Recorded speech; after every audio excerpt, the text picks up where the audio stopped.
United States of America. And I just got a message saying that it's live. So hopefully we're live.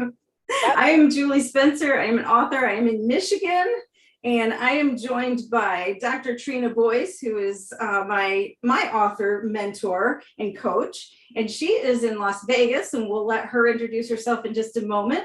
And we are also joined by author Shannon Symonds, and she's in Oregon. Is that correct?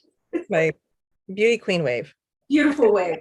And Shannon also invited two of her colleagues, publishers from Cedar Fort Publishing Company. And I like to light big bonfires on the beach.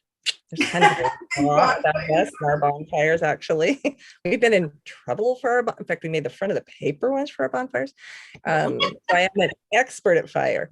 And I love Valerie and Angela. Angela and Valerie are at Cedar Fort, and they've been a fabulous support. So I was happy to have them here, and they're authors. So do you want to tell everybody who you are? I'm Valerie Loveless. I am an author of hilarious, wonderful books that you should be reading. And I work at Cedar Fort. I am the media producer here. So that means that a majority of the stuff that comes out of a publishing house that requires video or audio, like audiobooks or podcasts, comes from me. And then I'm also the VP of events because I run all the events. Mm-hmm. And you're also a podcaster. Yes, true. Yes. I have several. Yes. So I am Angela Johnson, and I am the acquisitions manager, which means I get to read all of the manuscripts that come into Cedar Fort, into the slush pile, and sorry. Thank you. That's a lot of reading. You guys get a lot of submissions. Yes, we do. We do. I'm also an author, and I write Regency romance. So they're fun books. And I am part of the Write Well podcast with Valerie. So yep, I'm the other half. Yeah, we like show notes. We'll try to put the link to their podcast. So in the description below. In the description below. Not while we're live though, but want to take a moment and go back to Trina. You are also an author and an author coach, and like you have just taken me under your wing and taught me everything I know. So I want to give you a few minutes to introduce yourself also. Well, that's very generous. She knew a heck of a lot before I ever showed up. Yes, but I am a #1 best-selling author of 31 books, although none of them are romance. In fact, none of them are fiction like what you all do. All of mine are nonfiction, and some of them have actually been published by Cedar Fort before I think both of you got to Cedar Fort, and then some since you guys have been in Cedar Fort. So I've worked with you two for a while, and I'm an author coach. I love helping authors just crush it. So my specialty is marketing strategy, and I just love the whole process. And whenever my clients, like Julie, hits #1, I just feel like I hit #1. And so Julie, before we do a deep dive into Shannon's new book, tell us about your new book. Speaking of #1s, my book is #1 currently on its category, and it is called, thank you, it's Writing Romance is Not About Sex, or Is It? How far is too far in clean romance? So I'm just reading this backwards and upside down. So we have to, I'm trying to read that, Julie, it's more than just clean romance, because cozies are clean, and still there's a little romance in the book. And Julie coaches me on how poorly I write kisses and how I need to get that sweet kiss at the end. I actually have to, in all seriousness, tell you that I write semi-sweet romance. So mine are often an example of how far is too far. So unfortunately, every time I try to write sweet romance, clean and wholesome romance, it often like goes into either Christian or a little bit semi-sweet. And lots of times it's both. So all of my young adult sports romance have zero Christianity and zero, well, I shouldn't say zero sex. They have lots of references to 17-year-old people have a tendency to think about sex quite often in their lives. Yeah. So we try to be realistic with that, but we're also going to keep it clean. So there are often discussions about sex in my clean romances, but that's So as this far as book, that book. I do write quite semi-sweet romance, but that is one of the reasons why I wrote this book, is because what I saw in author forums was people talking about how far is too far? How many kissing scenes can you get away with? How much sex can you get away with? And I'm like, one, if you have to ask, it's probably too far. And two, it depends. It really depends on the way you're talking. A lot of times it's the attitude of the protagonist that means more than how quickly the door is closed or how many times they kiss. So it's just, it really depends. So that is why I wrote that book, because it depends. It's great. and I Also love, depends love on what your, you've done. You created this definitive book for authors as you describe each of the different types of books within that overarching genre of romance. So it's a super great resource, I think. Yes. Okay. I was going to say, it also depends on the genre. So if you're writing like Regency, kissing is okay once you get to a certain point. Now, if you're writing contemporary romance, then you can have kisses a little earlier in the book. And then also how it's described is completely different depending on the genre and the subgenre. So, And the age of the protagonist often. definitely. Yeah. And the reader. I kind of joke that 17-year-old boys have only one thing on their mind, and if they're an athlete, it's two things, but it's unrealistic to feed them every other page also. So, you know. So how much kissing is in your book, Shannon? Yeah. Well, that's kind of a spoiler, so I'm not really going to tell you. I believe that the fun is in, so I've actually written 4 books, and the characters in all 4 books evolve over time. And I think the fun is in wondering, will it? The anticipation. No, I said that wrong. The anticipation. The tension. Yeah. I think that part of the fun of books is it's real life, and nothing ever goes smoothly. I don't know if you remember being a teenager. I dated a little bit, but there was always somebody, there's always like, oh, I like you, but you're the one asking me out. But, so life is like that. And in mysteries, it's the same. And you never know who's safe in a mystery. Yeah. Dun, So dun, dun. I want to talk about your book. I want to kind of talk about your author journey also, but we have kind of strayed away from our topic, which is you. So I'm going to kind of ask you to maybe touch on when you started writing and how you began writing, and if there were some major setbacks that prevented you from writing for a while. But just kind of, do you have some sort of unique start to your writing journey? And then if you can kind of morph right into this beautiful new book and tell us about it, because we are already not running short on time necessarily, but our focus needs to be on Shannon. Oh, I don't know. I began writing after I was potty trained, so it's a much longer story than a 45-minute podcast. But I'll kind of explain it to We'll you. skip the potty training part. No, I was really good at that one. You So wrote a potty trainer? That's great. one of the few things I got right. So my mother said that my first book was basically a very long apology letter sometime in kindergarten. I began reading very early, and my family had no television allowed till Sunday evening. And we lived most of our summers and weekends on the coast in our family beach house. There were like 13 cousins, 4 great aunts with no children, my grandmother, and they were a broad variety of people that were hilarious. It was like being raised by the Golden Girls. And so I had read everything I could get my hands on in that house on every rainy day. Other than that, I was outside. including all of the Agatha Christie's, everything she'd ever written, I think by the end of elementary school. And so then I wrote for fun, and I would send letters like to my aunts and I would get them back corrected. So that's kind of my childhood. And I actually published first as a young mother. And as a young mother, what I published was poetry because that's all the time I had, because I have 6 children and I was pretty busy. Bless you. And later, I worked as an advocate, and I did domestic violence and sexual assault response with law enforcement in our county. I did it for 15 years cumulatively and worked on a program that we kind of began. I did trauma recovery groups, and I did lots of very intense work that was really, really important to me.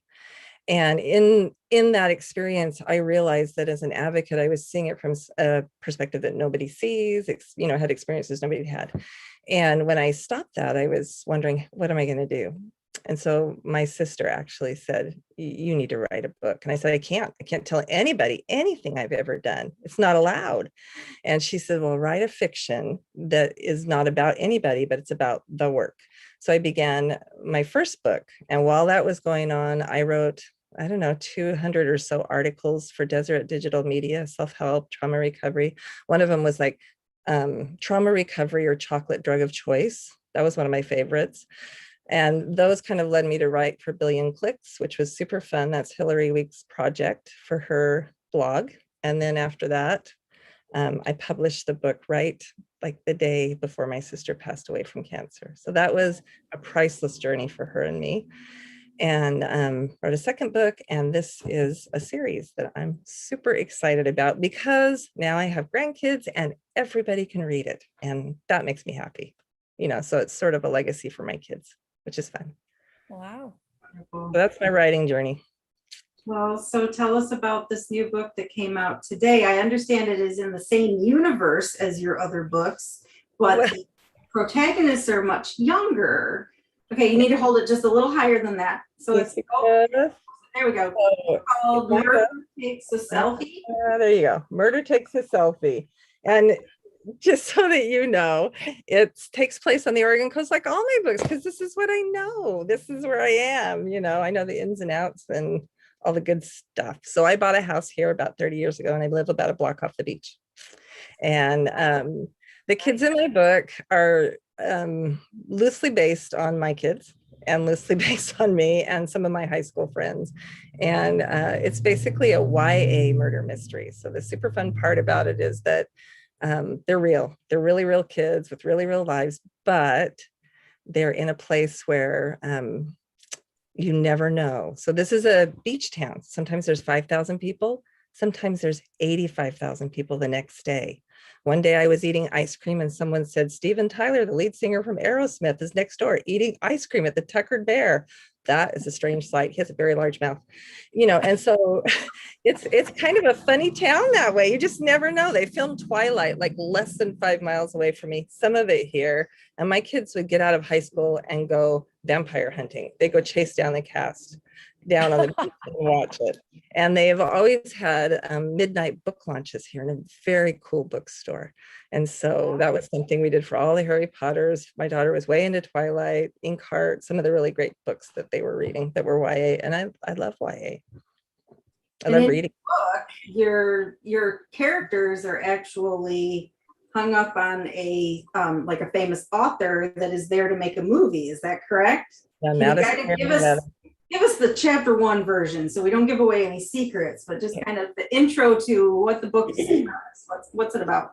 So Oceanside High is a very old high school, like most of the buildings here, with a very large library. And Esther and Sophie have enough credits. They're girl geeks and they're very proud of it. And they work in the library and they're there a lot because they have enough credits. They don't really need that many classes. 2 kids have moved to town, which often happens. Their father's running the hospital, which turns over every 3 years.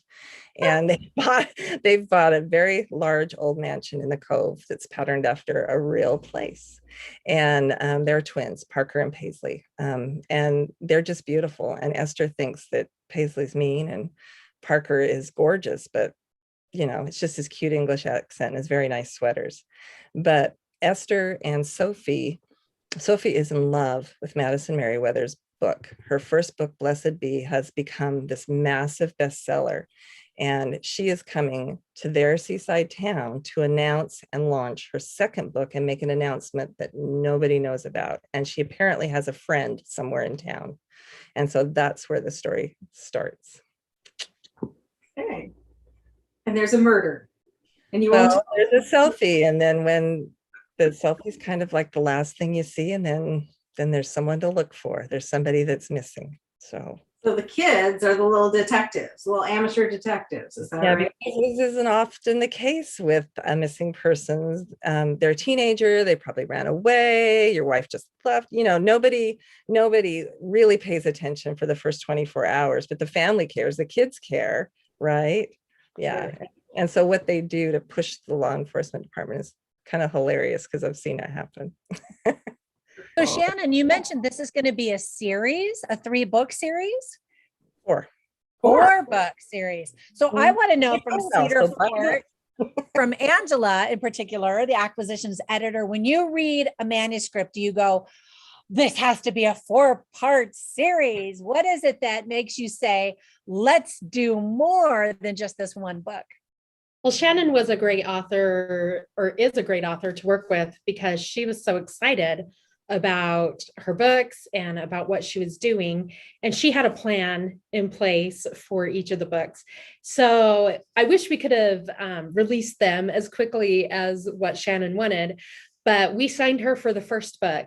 And then as we were talking as a team, I knew that she was planning to do a 4-book series. And we were talking about what we're doing with fiction and where we're going with that and rapid release. And all of a sudden I was like, hey, Shannon Symonds has a 4-book series. Which publishers don't usually do rapid Right. release. So we had been talking about what are these strategies we can do to compete with self-publishing, you know, and one of them we thought was rapid release, not self-publishing. One of them was rapid release. And so Shannon had submitted that book and Angela told me about it. And I was like, Shannon is my bud and I know she can handle it. Let's try it out with her. So she's one of the only authors that we've ever tried rapid release with. And we've got another one that we're doing it with. And so 2 authors right now.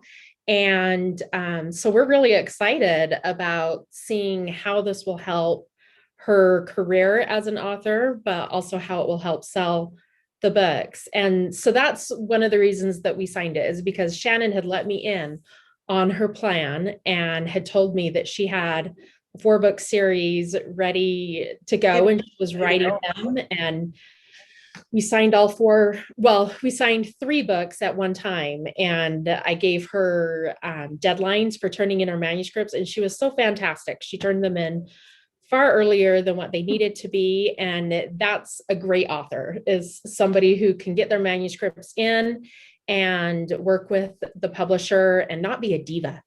So thank you, Shannon, for not being a diva. In all honesty, for COVID, just to make life better, I took a job as a substitute teacher. Well, that was a bomb. There was no subbing during COVID. And so I got a grant, which gave me time to write 4 books. And the 4th one was in process. And the 3 were really basically written. Not that the editing pieces, of course, are always like, you could do that forever, right? So I had the luxury of having 3 months to put them together, and I had a goal of a book a month, and we just raced through them. It was super fun. But I am really excited to see a publisher take the risk, and I feel the weight of it. I do. It's really important to me that it's successful, because I think there are other authors out there that are just dying to just go and just write and do what you love. And when it's a book a year, that's kind of hard. So to see a publisher risk like this is it's an honor, and I get it, the weight of it.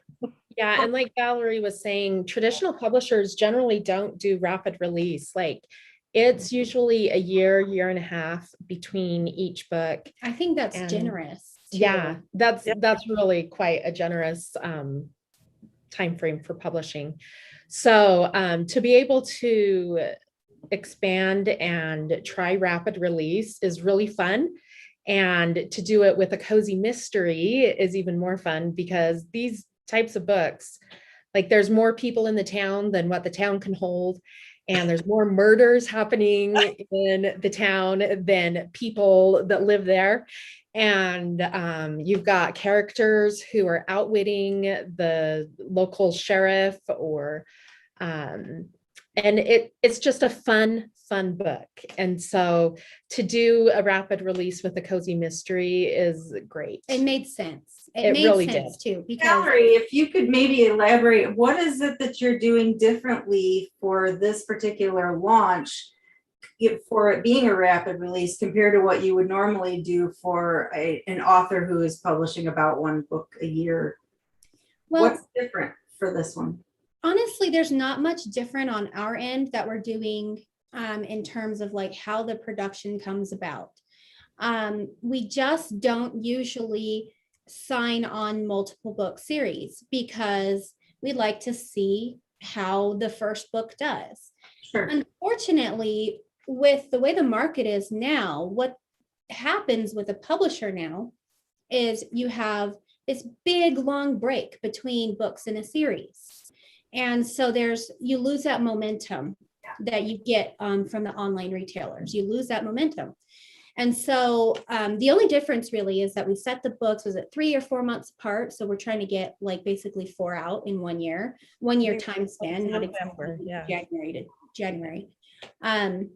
And that's really it. But the reason why we chose Shannon, because like I said, we had been talking about finding an author who could do this.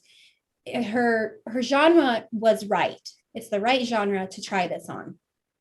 Cozy mysteries, in terms of, you know, from a publishing standpoint, production, not super expensive. You know, it's paperback, the style of covers are affordable to create. You know, there's a lot of those types of factors. So it's not a huge investment for the company to try something like this on. And then the other issue, it was just Shannon in general. I know Shannon for, it's been 2 years, Shannon, since I asked for help, and you were the only one when my book was coming out. Hers had just come out like a year before that. And I was a little lost. This was before I worked at Cedar Fort too.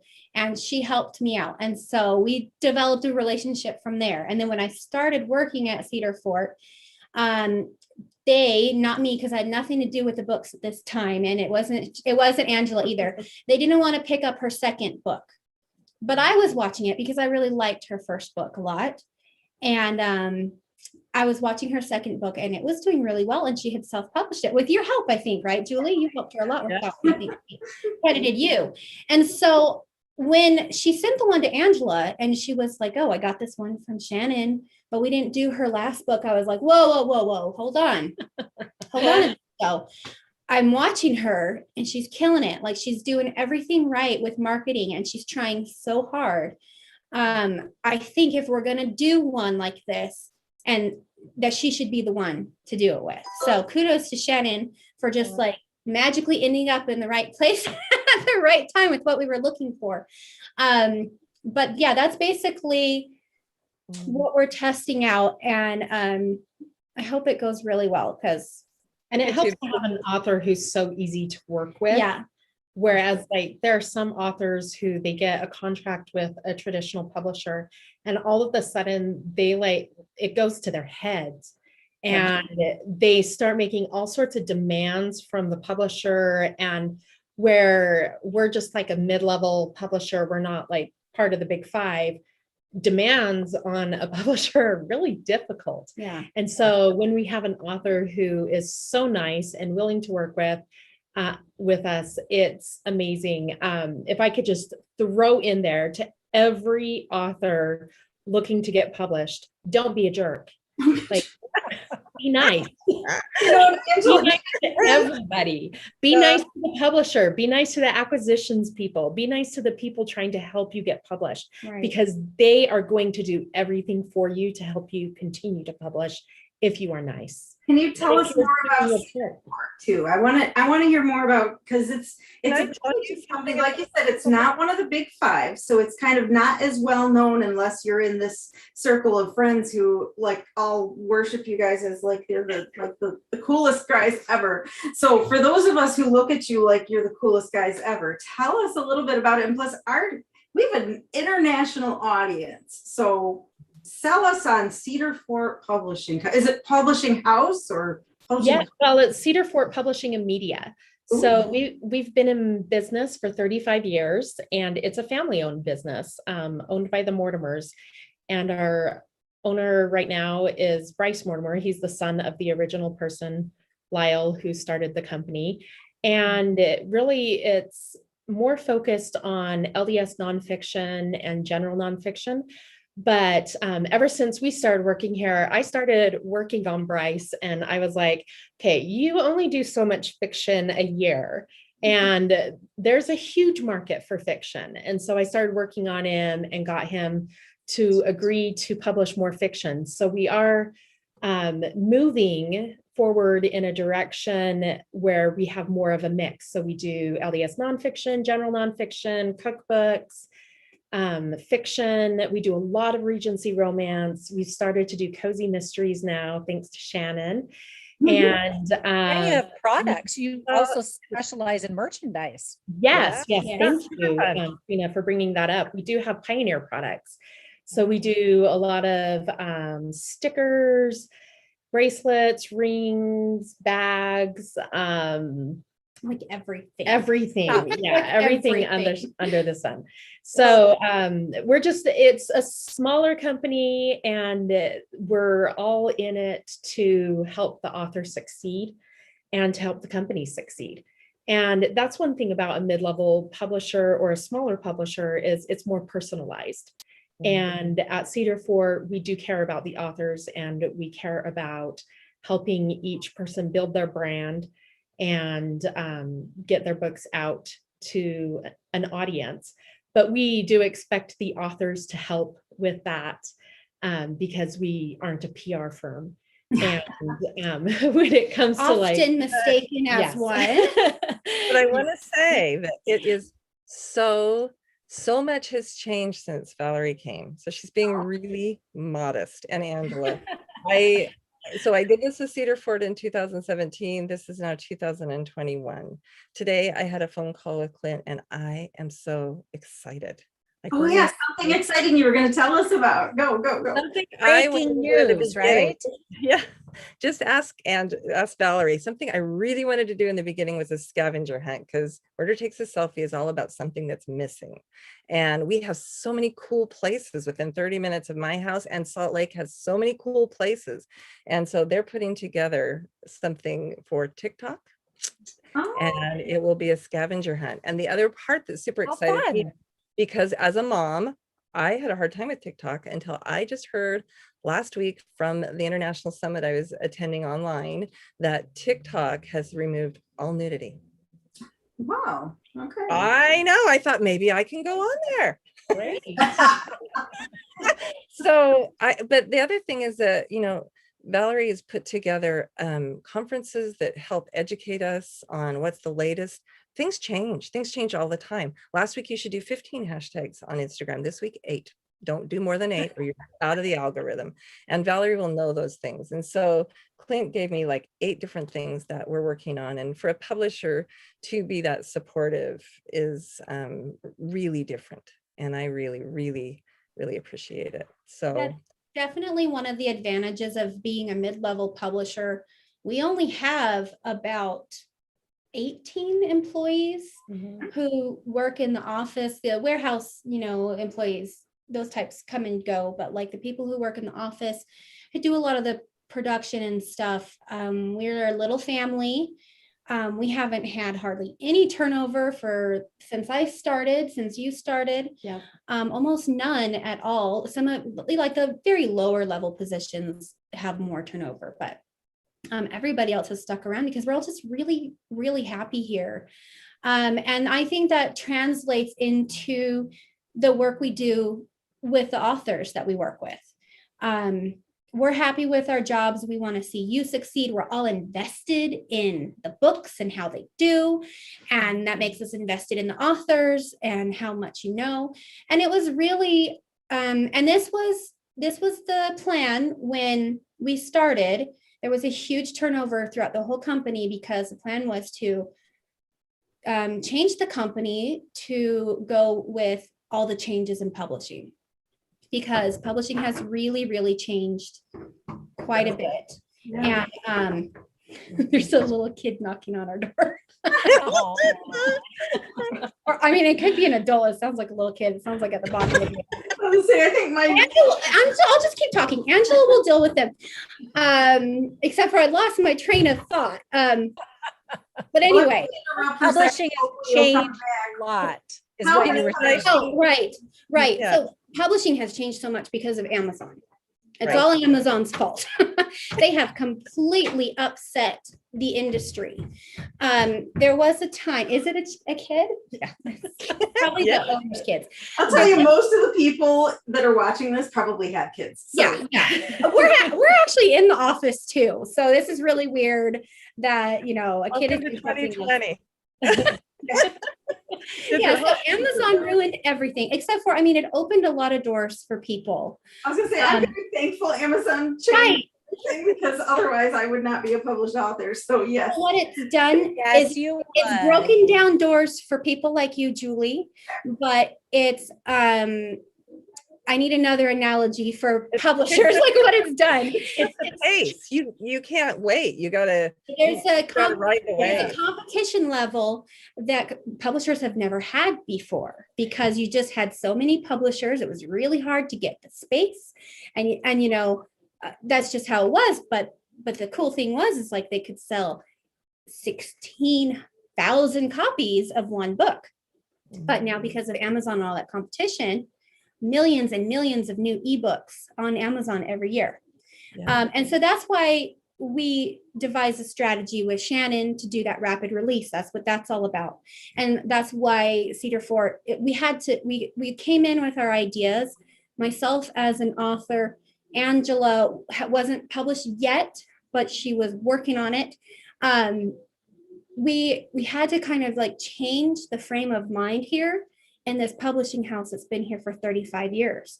They were doing really, really great with the old traditional way of publishing, but we needed rapid change to keep up with the way things work now. And I think that's why you saw so much change, Shannon, is because it was like, sometimes you just need new blood in a company, with new perspectives and new ideas to get things to change rapidly. But how often is your marketing manager also an author? You need to see Valerie's. They're good. And you need to see Angela's. They're very good. And I think having had that experience and having published yourself makes you really understand what a challenge it is for everybody. You have more empathy and compassion than you might have otherwise. Which is why, the owner wanted to do like group meetings, kind of like AA for authors, and he wanted us to facilitate it.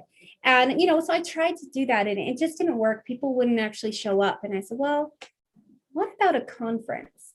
Because your goal is to find out what people are missing when it comes to like their knowledge of how to get their books sold. And I think I can accomplish both, figuring out what it is they're missing and teaching them what they're missing at the same time if we do a conference. And so that's why those started. We actually have another one coming up. I'm going to do shameless plug here because you have lots of writers in here, right, Julie? So we have another one coming up. We're opening it up to the public. If you're local in Utah, if you're a Utah writer, you can come in person. You can just go to cedarfort.com and type in tickets in the search bar, and it will bring up all the information about that conference. But these conferences are small. There's lots of writer conferences and they're big. And every time I go to something that's about writers, like how to sell 10,000 books, I leave going, okay, so they told me everything I already know about, like, I need engagement, I need a newsletter, but I still don't get it. I still don't know, like, what is the secret sauce? You're not telling me, you're just telling me the same stuff I can find on any article anywhere. It's the same info over and over and over again. And so what I wanted to do was, when you leave, you're going to have a list with what exactly to do, how do you start a newsletter? Well, here's all the websites I think you should try. Now you go and figure out which one works for you. So it's very, very specific information to actually help people learn how to do this stuff, Well, and I love, this is just me personally, this is not Cedar Fort.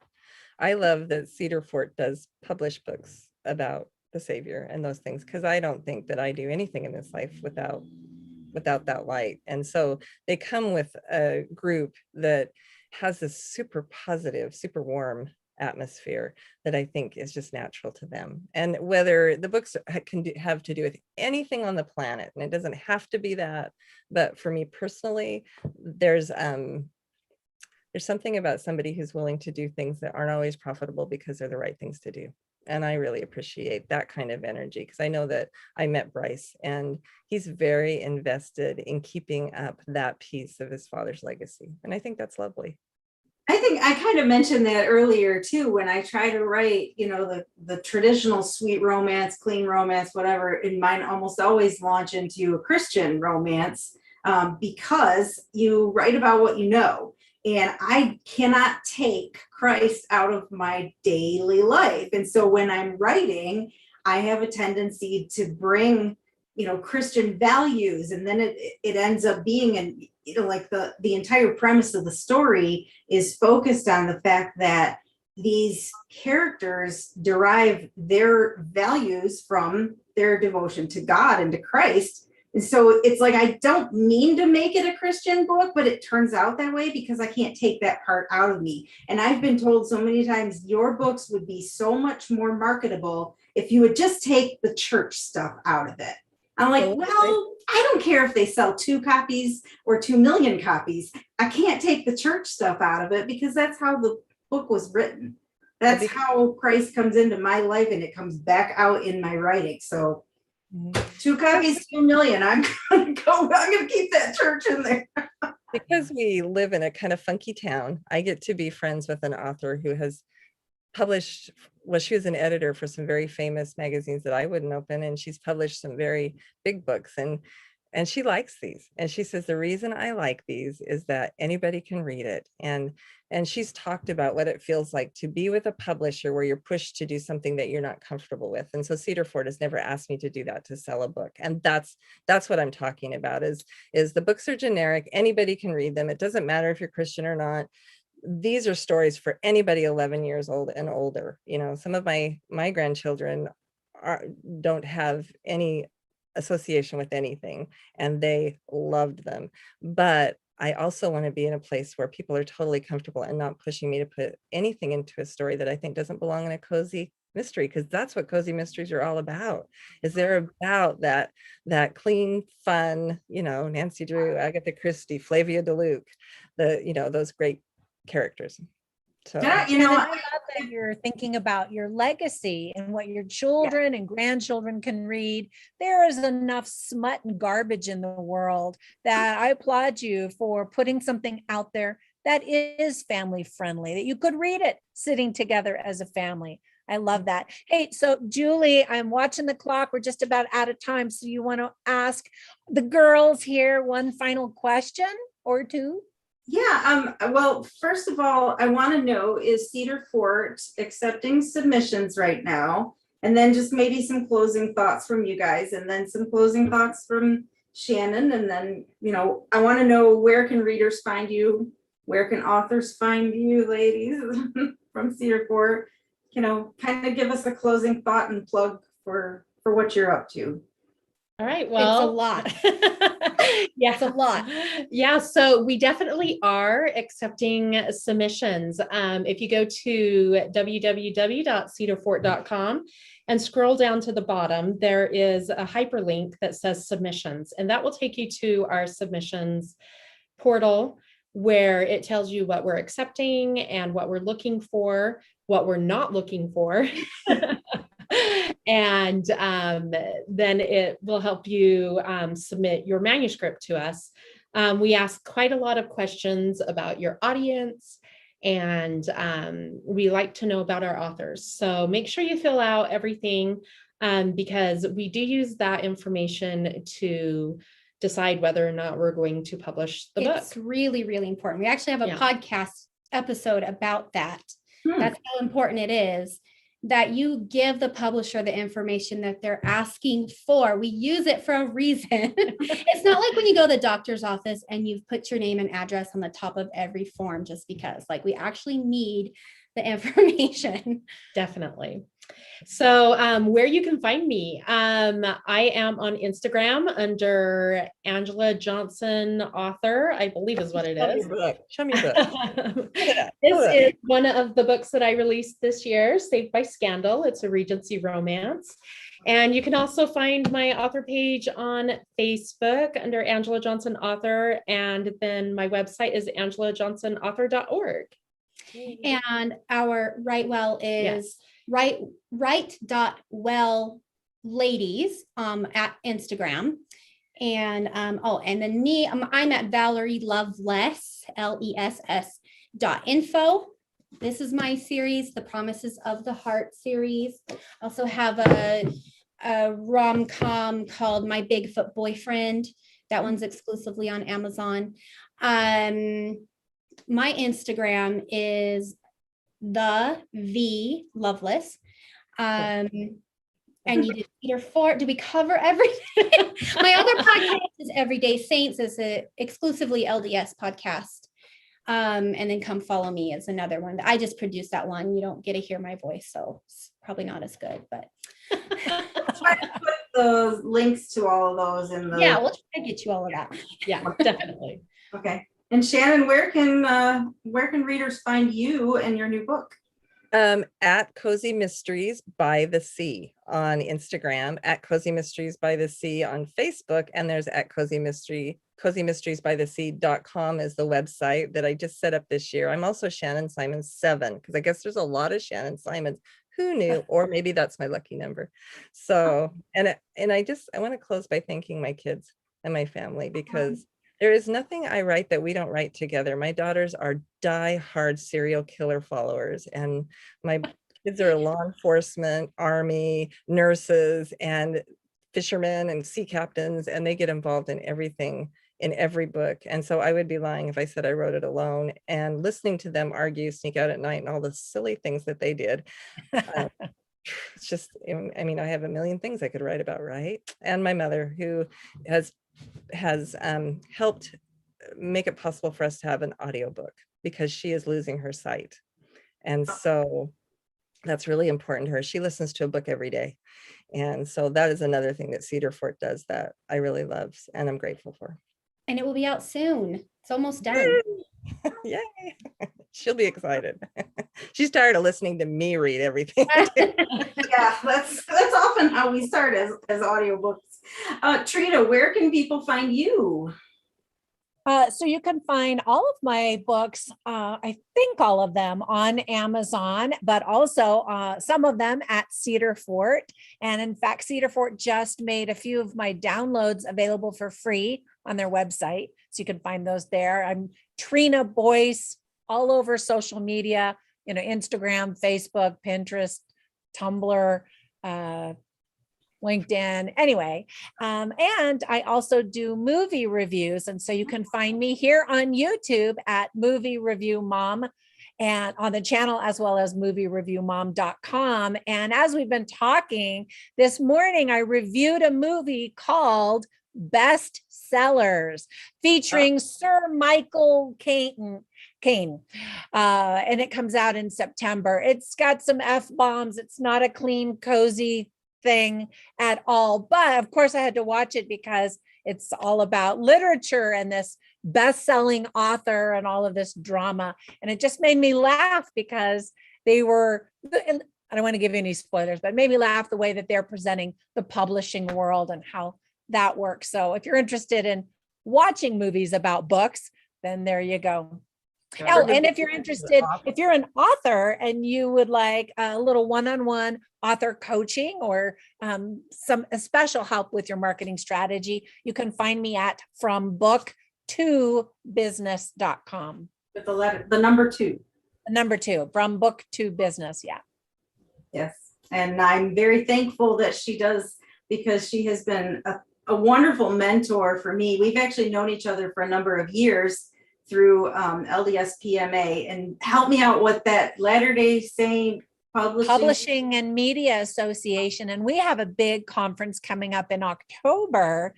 Tickets are, you can register and get tickets, I think at 20% discount now. And then that discount will be gone. But that's a fantastic conference because it includes not only fiction authors, nonfiction authors, but editors, publishers. I'll bet, I think Angela, you spoke at it last year. I did, and I'll be speaking at it again this year. There's actually quite a few people here at Cedar Fort that will be speaking at LDS PMA this year. Yeah, and I'll be speaking. I'm also doing a deep dive workshop the day before the official conference, but that we also have all creatives, YouTubers, TikTokers, editors, writers, singers, songwriters. It's a really, really exciting, inspiring conference. So shout out to the LDS PMA. Thanks for asking. I was gonna say, well, that's how we met and we became friends through that. And then you interviewed me for your YouTube channel a few years ago, and we just became fast friends. And I've published, oh my God, over 25 fiction books. And I wasn't making any money and I couldn't figure out why. And I knew that Trina was an author coach, and I said, please help me. So I hired her, and she just picked through everything that I was doing. And I wasn't doing too bad, but there were some places that I really needed to tweak, and places that money was just falling through the cracks because I was just not doing it right. So I'm really thankful for her as an author coach, and I just can't recommend you enough. So appreciate that. And I know I talked a little bit about my nonfiction book today, but that's actually the first nonfiction book that I've ever done. Well, that's not a science journal. I'm a scientist by day and an author by night. So I've done some sciencey stuff, and my first published work was my master's thesis. So I don't really think that that counts. Bestseller. Oh yes, I'm sure it sold all of 3 copies to several different academic libraries, right? I'm sure I have one of those 3 copies in my possession. Yeah, no, not exactly a bestseller, but I have written a bunch of fiction, and I have a ton of them. I'm not going to go through all of them, but if you would like to learn more about my fiction, it would be at authorjuliespencer.com. And that's author Julie Spencer, all one word, authorjuliespencer.com. And then I also do run a small publishing company that is fledgling and brand new. And we are accepting submissions, although you won't find that on my website yet. We actually just paid out our very first royalty checks to our first authors. I was working on that this morning, so that was pretty cool. They probably don't even know their checks are ready yet, but it's a milestone for me to have actually published other people's books. So I have 3 authors now, and you can find that at spencerpublishingllc.com. Got to get those LLC in there. Spencer Publishing. Tell everybody, and that'll be in the description below as well. Tell everybody about your free gift. Remind me what my free gift is. Go to her website. She has a free gift. My book, yes. I do. I have a free fiction story on my website, authorjuliespencer.com, and it's called Honorary Prince, and it actually goes along with my Royal Family Saga series, and it's something you can't buy anywhere else. You have to get it for free from me. So authorjuliespencer.com, and my website for the publishing house is spencerpublishingllc.com, and my pen name on Amazon is Julie L. Spencer. There is another Julie Spencer, but she's got like 1 book, and I don't know much about it. I've heard it's really funny. Like somebody said to me once, I read your book and it's so cute. And then like, what book? And she says, the only one you've got published. And I'm like, okay, you got the wrong Julie Spencer, but I'm glad hers is really cute. So I'm Julie L. Spencer. So if you find me on Amazon. So And that's me. Julie has helped me since like 2017, whenever I've had a small panic moment. What do I do about this? And she actually is the one that helped me upload my second book, because I don't know how all of you are, but you get onto Amazon and there's a lot of little tiny directions, and she knows all of them inside Well, out. and that's exactly why I started my little publishing company, because there are a lot of people who just want to see their book in print. They really don't care about all the other stuff. And when you say you can self-publish it or you can independently publish it, they look at you like, huh? How? I'm a professor. I don't really know how to, do. I have one guy who's a friend of mine from church, and another guy who's like I don't exactly know what he's a professor of, but he's a teacher. He's not a publisher. He just wanted to see his beautiful book in print. And that was what I was able to help him do. And that's as simple as that. I know how to point, click, and that's about as good, what I'm good for as a publisher. So you're welcome. Thank I'm you glad all to have helped. spending some time. Thanks for spending some time with all of us, and for our special guests today. Look at all of this talent in these 4 little squares. And Well, good 3, luck I mean. with your launch today, Shannon. Remind everybody the name of the book is. So it's called Murder Takes a Selfie, and I'm Shannon Symonds, and it's spelled Symonds. It is actually the Scottish spelling. I think it's the annoying spelling, Symonds. And yeah, it's super fun. So Murder Takes a Selfie. I hope you like Good it. luck with your launch, and we wish you all the best, and thank you all for joining us. Yeah, we're so excited for you. All right, everybody, have a great day. Bye. Bye. Bye. Now, let's see if I can turn this off.